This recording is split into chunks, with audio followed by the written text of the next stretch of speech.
Hello everyone, कैसे हैं आप सब लोग। Welcome back to the classes. मैं निखिल राणा। इसका टॉपिक जो हमारा है रिवीजन यहाँ पे चल रहा है सर्कल्स का। 8th एंड 9th का सेक्शन चल रहा है, तो उसमें रिवीजन हम ले रहे हैं सर्कल्स के क्वेश्चंस, ट्रायंगल्स के क्वेश्चन, जो भी आपके डाउट्स हैं उस तरह के क्वेश्चंस हम ले रहे हैं और यहाँ पे इनको सॉल्व कर रहे हैं। ठीक है, तो इसी प्रकार से हम आज भी सर्कल्स के क्वेश्चन को ही कंप्लीट करते हैं जो हमारा प्रीवियस वीडियो में रह गया था। ठीक है, उसको आगे और कंटिन्यू करेंगे और इस चैप्टर को, इस टॉपिक को पूरा ही फिनिश कर देंगे। तो चलिए अपनी क्लास शुरू करते हैं। शुरू करने से पहले एक थॉट ऑफ द डे लेके, तो आज का थॉट ऑफ द डे है बच्चों, if you are not willing to learn, no one can help you, and if you are determined to learn, no one can stop you. जी हाँ, if you are not willing to learn, अगर आपके अंदर कोई सीखने की चाह नहीं है तो आपको चाह के भी कोई कुछ नहीं सिखा सकता। ठीक है, चाहे वर्ल्ड का बेस्ट कोच आ जाए, चाहे वर्ल्ड का बेस्ट टीचर आ जाए, आपको चाह के नहीं सिखा सकता if you are not willing to learn. But if you are determined to learn, अगर आप डिटरमाइंड हैं किसी चीज को लेके, ठीक है, if you are determined to learn, अगर आप किसी चीज को लेके डिटरमाइंड है तो आपको चाह के भी कोई रोक नहीं सकता। चाह के भी कोई रोक सकता का मतलब ये नहीं कि आपका हाथ पकड़ के रोकेगा। कहने का मतलब है, अगर आपके गोल्स हैं, आप डिटरमाइंड हो किसी चीज को लेके, नहीं मुझे ये चीज करना ही करना है, तो आपके ना एक गोल, आपको आपका एक मेंटेलिटी और आपका एक बिहेवियर में एक चेंज आपको देखने को मिलेगा। अगर आप किसी चीज को ऐसे लेके चलोगे कि यार नहीं मुझे चैप्टर खत्म करना ही करना है, मुझे 5 दिन में इस चीज को करना ही करना है, कुछ आप एक छोटे छोटे गोल्स आप लेके चलोगे, तो इससे क्या होता है ना, छोटे छोटे चेंजेस आपको अपने अंदर देखने को मिलेंगे। नहीं तो क्या होता है, कभी आपके, हम देखो एक सिंपल सा एग्जांपल मैं बताता हूं जो सबके साथ होता है, मेरे साथ भी हुआ होगा, आप लोगों के साथ भी होता है और होता रहेगा। क्या है, कभी घर में गेस्ट आ गए तो हम बच्चे उस दिन क्या सोचते हैं, हालांकि हम भी होते थे अपनी एज में, हम भी सोचते थे क्या कि भैया आज तो गेस्ट आ गए, घर वाले कुछ नहीं, अपना हुड़दंग करो, कोई कुछ नहीं कहने वाला है ना। बट वहीं जो बच्चा अपनी चीजों को लेकर डिटरमाइंड है, ठीक है, जो अपनी चीजों को लेकर नहीं मुझे ये चीज करनी ही करनी है, मेरे को मेरा टाइम जा रहा है, मेरा गोल है कि ये चीज मुझे करनी करनी है, तो वो क्या करेगा, वो उस लेवल पे आके उसने क्या करना है, उसने ये चीज करनी है कि गेस्टों के साथ थोड़ी देर बैठा, ठीक है, उनको ग्रीट किया एंड देन अपने अपने रूम में या फिर जहां भी कंफर्टेबल प्लेस हो, अपने काम को, जो भी उनका जिस चीज के लिए वो डिटरमाइंड है वो चीज की। तो ये एक छोटा सा एग्जांपल मैंने आपको दिया, बट चीजें हमेशा याद रखो, अगर आपके अंदर कोई भी चीज सीखने की चाह नहीं है तो आप चाह के भी उसे नहीं सीख सकते। यार क्लास में बैठे हो तो 30-40 मिनट की बात है, 30-40 मिनट में आप थोड़ा ध्यान दे दो, टीचर क्या पढ़ा रहा है, चाहे किसी भी चीज सब्जेक्ट की क्लास हो, 30 या 35 मिनट का एक लेक्चर होता है, तो 30 to 35 मिनट आप पेशेंस रख सकते हैं ना, अपने दिमाग को एक जगह स्थिर रख सकते हैं ना। क्यों नहीं रखते? क्यों दोस्त से बात करनी है, क्यों किसी के रबड़ मारना है, क्यों किसी के पेंसिल मारनी है? थोड़ा स्थिर रहो, उसके बाद टाइम मिलता है, ब्रेक टाइम है, उसमें करो जितना हुड़दंगबाजी करनी है। तो अंदर चाह रखोगे तो ही आप कुछ कर पाओगे, और अगर आप डिटरमाइंड रहोगे, ठीक है, किसी चीज को लेके, तो आप जरूर 110% you will lead to your success. ठीक है, तो चलिए फिलहाल अपनी क्लास शुरू करेंगे एंड आज का क्वेश्चन देखेंगे। कल हमने जो क्वेश्चन किए थे पहले उस पर एक नजर भी डाल लेंगे। कल आखिरी क्वेश्चन ये था, है ना, कल आखिरी क्वेश्चन आप लोगों का ये था, if diagonal of cyclic quadrilateral are diameter of the circle through the vertices of the quadrilateral prove that it is a rectangle, है ना। कल ये क्वेश्चन क्या था, बहुत इजी और अच्छा क्वेश्चन था। सबने क्या होगा, डायमीटर के बारे में जिसको नहीं पता उसको भी समझाया कि डायमीटर होता है क्या, सेंटर से होकर जो जाती है लाइन, ठीक है, chord, longest chord of the circle भी होती है। तो ये क्वेश्चन हमारा कल की वीडियो का लास्ट क्वेश्चन ये था। तो आगे बात करते हैं अब नेक्स्ट क्वेश्चन को लेके। नेक्स्ट क्वेश्चन क्या है, चलो इस क्वेश्चन में थोड़ा लास्ट में आएंगे, क्योंकि ये क्वेश्चन दो तरीके से आपको बताऊंगा। ठीक है, तो इस क्वेश्चन में थोड़ा लास्ट, इसके बाद आएंगे, फिलहाल कुछ और क्वेश्चन करेंगे। ये भी आपके एनसीईआरटी का ही क्वेश्चन आपको करा रहे हैं, जो डाउट बच्चों के आए थे उस पे ही यहाँ पे बात हो रही है। अगर आपके क्वेश्चन अदर देन एनसीईआरटी है, आर एस अग्रवाल से कोई क्वेश्चन है, कोई दूसरी बुक से आपके क्वेश्चन है, तो उसको भी आप शेयर कर सकते हैं, उस क्वेश्चन को भी आपको बता दिया जाएगा, अदर देन सर्कल भी हो जाए। ठीक है, दिस इज एंगल, ये एंगल है, एंगल है, ठीक है, तो इसको भी ऐसे ही लिख देते हैं ना। ठीक है, चलिए क्वेश्चन को पढ़ेंगे। Two circle intersect at 2 point B and C, दो सर्कल है बी और सी पे एक दूसरे को इंटरसेक्ट कर रहे हैं, आप देख पा रहे हैं। Through B two line segment B point से बी पॉइंट से आप देखो, बी पॉइंट से two line segments ABD and PBQ are drawn. ABD दो लाइन सेगमेंट, एक तो हो गई एबीडी और दूसरी हो गई पीबीक्यू, ये दो लाइन सेगमेंट ड्रॉ की गई, ऐसा ही बोल रहे हैं। And intersect the circle A और डी, और सर्कल को कहां का इंटरसेक्ट कर रहे हैं, जो ये एबीडी लाइन है ये सर्कल को ए और डी पे इंटरसेक्ट कर रहा है, और जो पीबीक्यू लाइन है ये लाइन पी और क्यू पे रिस्पेक्टिवली इंटरसेक्ट कर रही है। तो यहां पे जो आपसे पूछा गया है, ये पूछा गया है प्रूव दैट एंगल एसीपी। आपको हमेशा बोला है जो चीज आपसे पूछी गई पहले उसको देखो चीज है कहां। Prove that angle ACP, A कहा गया C, ACP is equal to QCD, QCD यानी कि ये वाला एंगल एसीपी और क्यूसीडी इक्वल है, ये आपसे पूछा गया है। एसीपी और क्यूसीडी आपके इक्वल है, ये आपसे पूछा गया है। बहुत ही प्यारा क्वेश्चन है, बहुत ही प्यारा क्वेश्चन है। एसीपी और क्यूसीडी आपसे पूछा गया, ठीक है। तो एक बार क्वेश्चन को आप लोग अपने अकॉर्डिंग पढ़ ले, ठीक है। आपकी बुक में फिगर है, आप बुक से चाहे फिगर देख लें चाहे यहाँ पे फिगर बना दें। एग्जाम में क्वेश्चन अगर ये आता है तो फिगर के साथ आएगा, आपको फिगर बनानी नहीं पड़ेगी, ठीक है। एक बार आप फिगर पे नजर मारें, तब थोड़ा अपने अकॉर्डिंग देखें, क्योंकि रिवीजन क्लास चल रही है। तो जिस बच्चे को क्वेश्चन आता है उसको टाइम देता हूं मैं, आप उस क्वेश्चन को करो और फिर इसको क्रॉस चेक करते हैं कि आपने क्वेश्चन आपसे हुआ कि नहीं हुआ, ठीक है। जिन जिन बच्चों को आता है, जिनको नहीं आता वो ट्राई करो उसको करने का। चलिए 30 सेकंड दे रहा हूं, फटाफट इसको रफली कर ले। चलिए ये क्वेश्चन कर लिया, काफी बच्चों ने कर लिया होगा क्वेश्चन, क्योंकि अपने आप में अलग ये क्वेश्चन है। देखो इस क्वेश्चन में कहां से शुरुआत होगी, ये सब आपको क्वेश्चन समझा दिया, ठीक है। अगर आप कहीं ध्यान से देखें, अगर आप ध्यान से देखें, ठीक है, सर्कल किस तरीके से बना हुआ है आपको मैं बता दूं। सर्कल की बाउंड्री, ये सर्कल की बाउंड्री यहां पे है,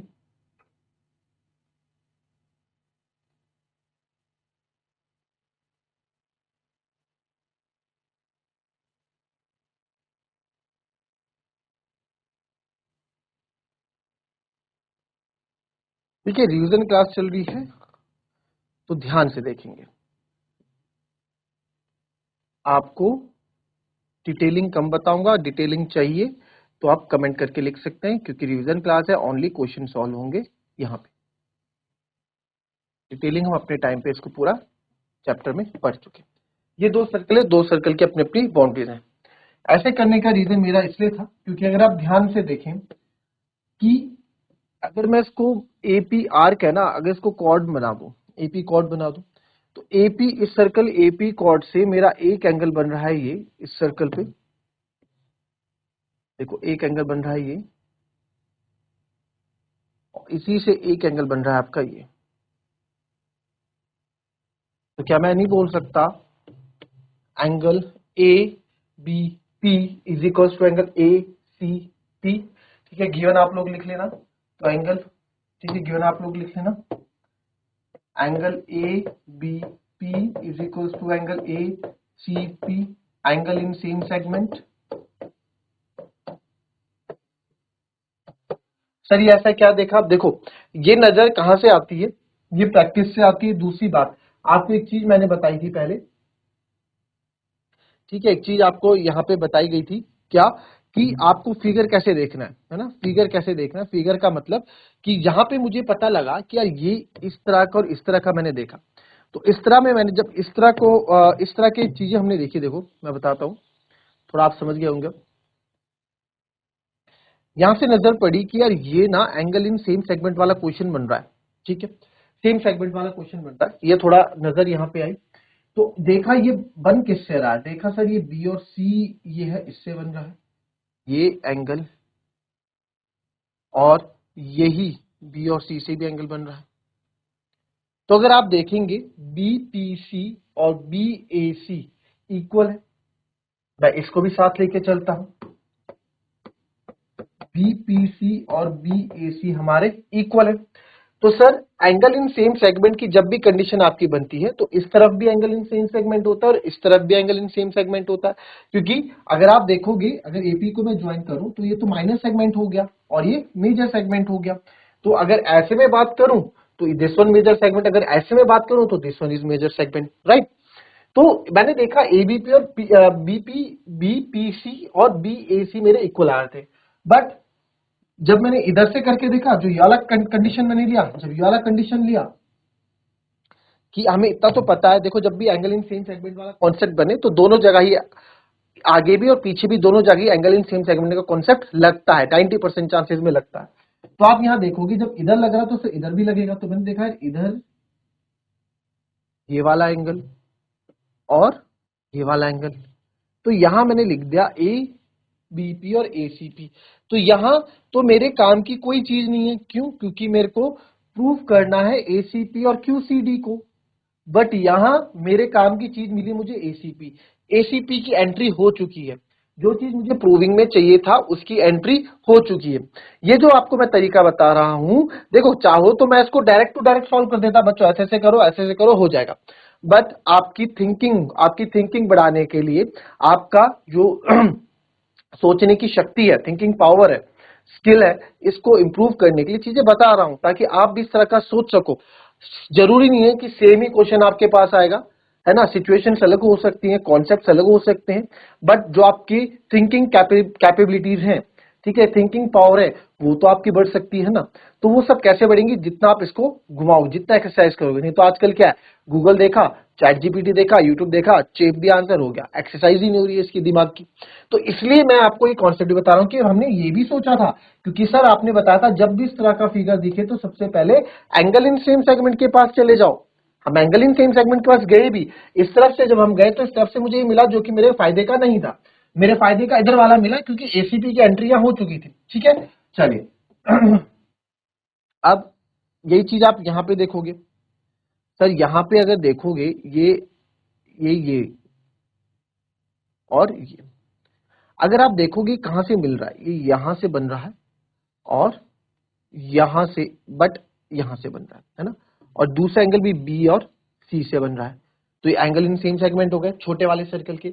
बट बी डी सी और B Q C, B D C और क्यू सी ये मेरे को चाहिए ही नहीं, मेरे को बी डी सी और सी क्यू बी चाहिए ही नहीं। तो इधर वाले तो मेरे काम के है नहीं, इधर वाले देखता हूं। एंगल इन सेम सेगमेंट तो ये भी बनाएंगे, एंगल इन सेम सेगमेंट तो ये भी बनाएंगे भाई साहब। ये तो आपने देखा ये कहां बना रहे हैं, हमने देखा ये रहा सब बी डी, पहले इसको देखा ये बना रहा है एक ये, और एक बना रहा है ये, ठीक है। तो दोनों ही डी क्यू बना रहे हैं, ये एंगल भी और ये एंगल भी। तो एंगल इन सेम सेगमेंट हो गया। कौन कौन सा? क्यू सी डी, मैं लिख सकता हूं angle Q C D is equals to angle Q B D, angle Q B D, reason angle in same segment.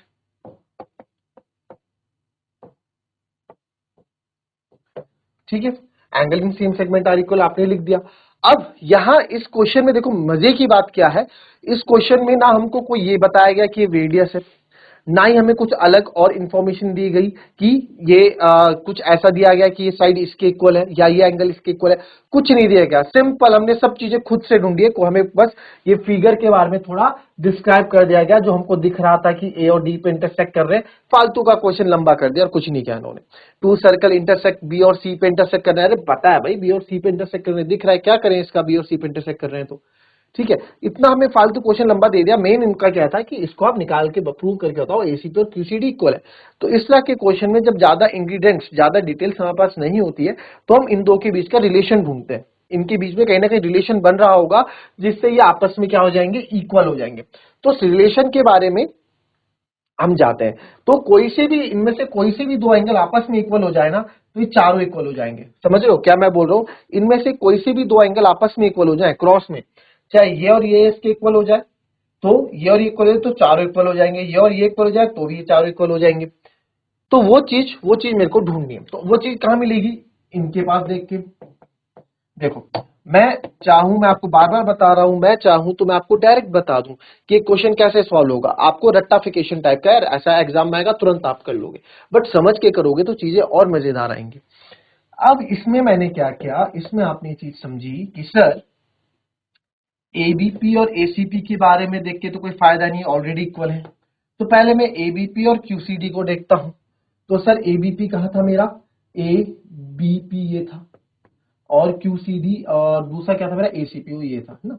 ठीक है, तो यार एकदम मेरी नजर पड़ी जब मैंने देखा कि यार ये एंगल इंटरसेक्ट कर रहे हैं लाइन को, मिल गया जो मुझे चाहिए था।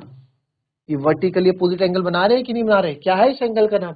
QBD। QBD एंगल कहाँ है? ओ, QBP है हमारे पास।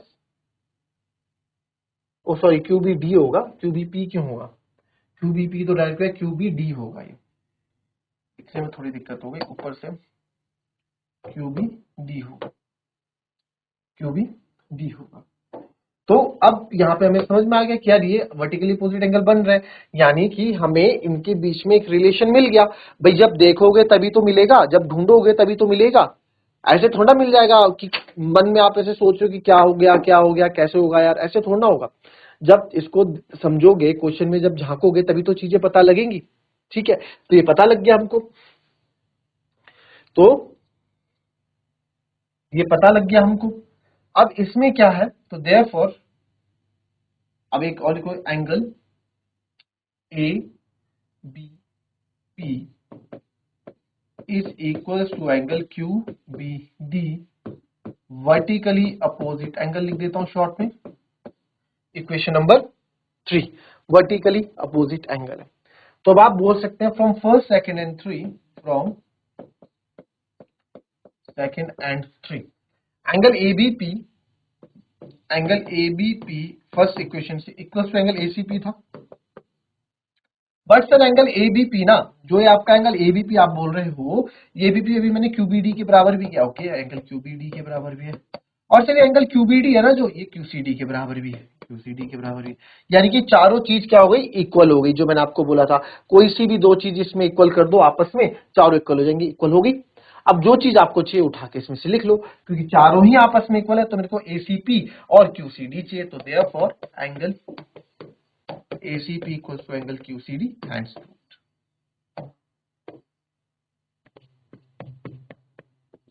ठीक है, ये तो उन बच्चों के लिए जिनको मैथ्स में समझ में आता है चीजें बहुत इजीली। ठीक है, कि कैसे करना है आप आगे समझ पाओगे, तो बहुत अच्छे से आप कर पाओगे अगर आप समझ के चीजें करोगे। अगर रटना है तो आप सिंपल याद रखें, क्या एंगल एबीपी और एंगल एसीपी है। पहले इनको एंगल इन सेम सेगमेंट आप देख लेंगे कि एंगल इन सेम सेगमेंट है, यहां से बना रहा है एंगल इन सेम सेगमेंट, एक ये बना रहा है और एक ये बना रहा है। वैसे ही सर ये इस वाले सेगमेंट से एक एंगल ये है, एक एंगल ये है। फिर आमने सामने वाला आप देखोगे वर्टिकली अपोजिट एंगल बना रहे होंगे, तो ये वर्टिकली अपोजिट एंगल बना रहे हैं। इन तीनों इक्वेशन को इक्वेट कर दोगे, चारों इक्वल आ जाएंगे। चारों इक्वल आ गए तो यानी कि जो आपको चाहिए उस चीज आप अलग से लिख लो, क्योंकि चारों ही इक्वल है। तो ए बी हमें एसीपी और क्यूसीडी चाहिए था, उसको उठा के नीचे लिख लो, हैंड्स प्रूव्ड। ये उन बच्चों के लिए जिनको रेक्टिफिकेशन करना है, तो समझ के करोगे चीजें तो ज्यादा देर तक, ज्यादा दिनों तक याद रहेगा। ठीक है, आई बात समझ में क्लियर है? कॉपी कर लें।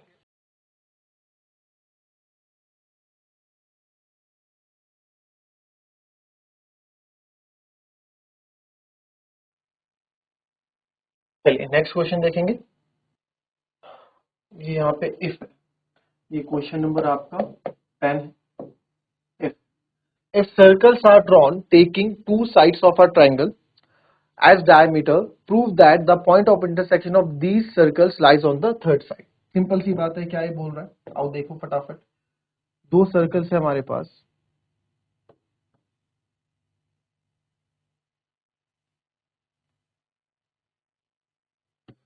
क्वेश्चन को समझेंगे। If circles are drawn taking two sides of a triangle as diameter, I prove that the point of intersection of these circle, point of intersection दोनों है, और अपने taking two side of a triangle, triangle की दो side आपको इनके diameter बनाने, triangle के दो साइड्स आपको इनके डायमीटर बनाने। तो एक तो ये सेंटर से हो जाएगा, एक यहाँ बन जाएगा। ठीक है, फिगर देखो इसकी कैसे बनेगी। Taking two sides as a diameter, तो एक ट्रायंगल का ये हो गया डायमीटर और एक हो गया आपका ये डायमीटर, और ये आपका इंटरसेक्शन से पास होके ये लाइन आपकी यहाँ पे जा रही है। ये आप पहले इसको लेके जाओ, क्योंकि फिगर हमें इंटरसेक्शन पॉइंट ऑफ इंटरसेक्शन लेके जाना है, यानी ये। ठीक है, ये आपके डायमीटर है, ये सेंटर से जा रहा है ओ, ये मान लो ओ डैश। ठीक है, ये हो गया आपका ए, ये हो गया बी, ये हो गया सी और ये हो गया पॉइंट डी। तो अब देखो ये क्या बोल रहा है, if the circle are drawn, हमने दो सर्कल ड्रॉन की taking two sides of a triangle as diameter, दो साइड्स सर्कल की दो साइड्स हैं, ट्रायंगल की दो साइड्स है A B and D C, ये इनके डायमीटर्स हैं। तो प्रूव करो कि point of intersection of these circles lies on the third side. ठीक है, पॉइंट ऑफ, अब ये क्या बोल रहा है, point of intersection of these circle, in circle के पॉइंट ऑफ इंटरसेक्शन जो है लाइज ऑन थर्ड साइड पे लाई करते हैं। तो यहाँ भी पॉइंट ऑफ इंटरसेक्शन है बट यहाँ तीसरी साइड नहीं है, पॉइंट ऑफ इंटरसेक्शन यहाँ भी बट यहाँ ट्रायंगल की तीसरी साइड बीसी है। तो ये बोल रहा है ये पॉइंट ऑफ इंटरसेक्शन है ना, यानी कि ये डी पॉइंट है, पॉइंट ऑफ इंटरसेक्शन मतलब ये जो डी पॉइंट है ये इस लाइन बीसी पे क्या कर रहा है, इस बीसी पे लाई कर रहा है। लाई मतलब इस बीसी पे ये पॉइंट डीबी है, इस बीसी लाइन पे एक पॉइंट डीबी है, ये पूछ रहा है। सिंपल सी बात है। तो आइए देखेंगे इस क्वेश्चन को कैसे करेंगे। सबसे पहले लिख देंगे गिवन, गिवन क्या लिख देंगे, A B and A C are diameters of circles with center O and O dash, with center O and O dash। ठीक है, और टू प्रूव क्या करना है आपको, गिवन ये हो गया। टू प्रूव क्या करना है कि D lies on BC, D lies on BC, यानी कि point of intersection of these line on the third side. तीसरी साइड यहाँ BC है। देखो दो साइड तो ट्रायंगल की ए बी और AC हो गई है ना, ए बी और AC हो गई, तीसरी साइड तो BC ही है ना, तो यानी कि वो इसी वाले पॉइंट ऑफ इंटरसेक्शन की बात कर रहा होगा। ओके, तो D लाइज ऑन BC। तो आप बोल रहा है prove that the point of intersection of these circle lies on the third side, यानी कि sir prove that the point of intersection of these circle, sir इस सर्कल का जो पॉइंट ऑफ इंटरसेक्शन ये है ये लाई कर रहा है थर्ड साइड पे, यानी कि BC पे लाई कर रहा है, पूछ रहा है, यानी BC पे ये लाई कर रहा है। ठीक है, तो इसमें कंस्ट्रक्शन आप कर देंगे, ज्वाइन कर दोगे AD को। ठीक है, अब यहाँ पे डायमीटर्स आपको दिया है, ये डायमीटर क्यों दिया होगा, है ना, ये डायमीटर आपको क्यों बोला होगा कि इसका डायमीटर है, वो इसलिए बोला जाता है सबसे पहले, या तो डायमीटर रेडियस में कन्वर्ट होता है, रेडियस का कोई काम है नहीं। तो अच्छा, मेरे को कब यहाँ पे पता लगेगा कि ये D पॉइंट BC पे लाई कर रहा है, सबसे पहले इस BC लाइन को मेरे को क्या करना पड़ेगा, एक इस BC को मुझे लाइन प्रूफ करना पड़ेगा कि ये क्या है, एक स्ट्रेट लाइन है, BC एक स्ट्रेट लाइन है, और स्ट्रेट लाइन का एंगल क्या होता है, 180 डिग्री होता है। स्ट्रेट लाइन का एंगल कितना होता है, 180 डिग्री होता है। तो हमारे दिमाग में एक यहाँ पे इस चीज को आप देख सकते हैं, तो because A B is diameter, आपने यहाँ बता दिया ए बी डायमीटर है, और मैंने कल वाले वीडियो में आपको बताया था कि कल वाली क्लास में बताया था कि ए बी, ठीक है, सर्कल को आधे आधे पार्ट्स में बांट रहा होगा, तो angle in a semi circle is 90 degree. तो ये वाला जो एंगल है ये आपका 90 डिग्री होगा, क्यों, क्योंकि सेमी सर्कल में बन रहा है। और अगर मैं बात करूं दूसरे एंगल की, ये दूसरे सर्कल की, ये दूसरे सर्कल में, तो ये भी कितना होगा, 90 डिग्री होगा सर, है ना, आप देखोगे तो ये भी कितना होगा, 90 डिग्री होगा। तो एंगल इन सेमी सर्कल लिख सकता हूं मैं, तो यहां फटाफट आप लिख देंगे angle A B B is equals to 90 degree, और angle A C A D C ये भी आपका 90 degree. Angle in semi circle, angle in a semi circle, angle in a semi circle. ठीक है, angle in a semi circle आपको पता है 90 degree होता है। तो एडिंग फर्स्ट एंड सेकंड, इसको आप फर्स्ट इक्वेशन सेकंड इक्वेशन मान लो, एडिंग फर्स्ट एंड सेकंड, तो angle A D B plus angle A D C is equal to 180 degree, यानी कि 90 प्लस 90 180 डिग्री। क्या बना रहा है, it therefore it forms linear pair, therefore it forms linear pair of angle, linear pair of angle, या फिर आप बोल सकते हो स्ट्रेट एंगल। स्ट्रेट एंगल मतलब स्ट्रेट लाइन के एंगल को क्या बोलते हैं, straight angle, angle of straight line. Straight angle मतलब एंगल ऑफ स्ट्रेट लाइन। तो आप देख सकते हैं कि जो BDC बन रहा है सर, बी और सी, तो ये जो D पॉइंट है, इस D पॉइंट पे ही आपका क्या है, 180 डिग्री बन रहा है। 180 डिग्री मतलब क्यों, क्योंकि ADB, D यहाँ पे भी है, ADC D यहाँ पे भी है, तो D यानी कि कॉमन है, D पे एंगल बन रहा है, कहाँ पे, BC पे। ठीक है, BC पे बन रहा है, तो दैट मीन्स मैं बोल सकता हूं कि ये जो BC लाइन पे है यहाँ पे D लाई करता है, यहाँ पे D पॉइंट लाई करता है। तो देयरफॉर आप बोल सकते हो BD is a straight line, BD is a straight line and D lies on BC। D कहाँ लाई करता है? ये डी है and D lies on BC। D आपका कहाँ है? BC पे लाई कर रहा है। आई बात समझ में? तो ये थी हमारी आज की क्लास। ये क्वेश्चन अगर आपको समझ में ना आया हो, दिस वन, दोनों क्वेश्चन में अगर आपको क्वेश्चन समझ में ना आया हो तो आप कमेंट में लिख सकते हैं कि sir please redo this question. तो इसको दूसरे क्वेश्चन, इस क्वेश्चन को मैं दूसरे तरीके से आपको समझाऊंगा और इजी वे में समझाने का प्रयास करूंगा। तो मिलेंगे आपसे अपनी नेक्स्ट क्लास में। तब तक के लिए be happy, be healthy and be safe. Thank you and have a nice day.